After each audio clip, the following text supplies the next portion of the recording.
மகிமைப்படுவதாக. இந்த காணொளி வழியாக உங்களை சந்திக்கிற ரொம்ப சந்தோஷம். நல்லா இருக்கீங்களா? ஒரு சிறு காரியத்தை உங்களுக்கு ஞாபகப்படுத்தும்படிதான் அந்த வீடியோக்கு வந்தேன்.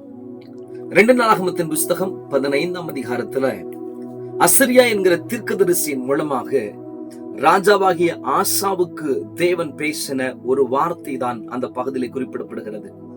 அந்த பகுதிகளிலே ஆசா ராஜா என்னெல்லாம் செய்யணும்னு சொல்லும்போது பலிபீடத்தை செப்பனிடும்படி சொல்கிறார். அவர்கள் நடுவில் இருந்த விக்கிரக வணக்கத்தை தூக்கி எறியும்படி சொல்கிறார். தேவன் எவைகளெல்லாம் விரும்பவில்லையோ அவைகள் எல்லாவற்றையும் தூக்கி எறிந்து அவர்கள் தங்களை பரிசுத்தப்படுத்திக் கொள்ளும்படி சொல்கிறார். அவர்கள் அந்நிய ஜாதியோரோடு கூட கலப்படமாகி தங்களுடைய ஒரிஜினாலிட்டியை இழந்து போயிட்டாங்க.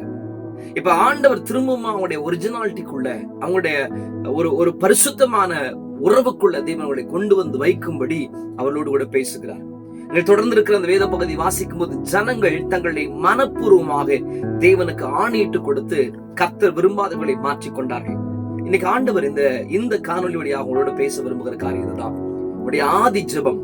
அதிகாலையில் எழுந்து ஜெபம் பண்ண அந்த விதமான ஒரு அனுபவங்கள், வேத வாசித்த ஒரு அனுபவங்கள், ஆண்டவரோடு கூட நடந்த அனுபவம், ஆண்டவரை சந்தோஷப்படுத்தின ஒரு அனுபவம், ஆண்டவருக்கு பிடிக்கலன்னா எல்லாத்தையும் விட்டுட்டு அவருக்கு என்ன பிடிக்குதோ அதை செஞ்ச அனுபவம், ஆண்டவர் எப்பவுமே ஆண்டவர் தேடின ஒரு அனுபவம், அதெல்லாம் குளிர்ந்து போயிருக்கலாம், அதெல்லாம் தொலைஞ்சு போயிருக்கலாம்.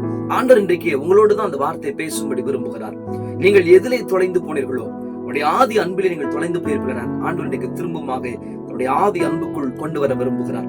ஜெபமற்ற கிறிஸ்துவன் ஒரு இறந்து போன ஆத்மாவுக்கு சமானமானவனாக இருக்கிறார். ஒருவேளை அப்படிப்பட்ட பரிதாப நிலைமையில ஆவிக்குரிய ஜீவியம் காணப்படலாம். ஆண்டவர் இந்த செய்தியை உங்களுக்காக தான் கத்தர் கொடுக்கிறார். பிரியமானவர்களே, ஆண்டவர் உங்க வாழ்க்கையை தொட விரும்புகிறார். நீங்கள் தேவனுக்கு முக்கியமானவர்கள். ஒருவேளை உங்களுடைய ஆவிக்குரிய ஜீவித்தை குளிர்ந்து போயிருக்கலனால் ஆண்டவர் உங்களோடு கூட பேசுகிறார். திரும்பமாக உங்களுடைய ஆதி அன்புக்குள்ளே கொண்டு வர வைக்க தேவன் விரும்புகிறார்.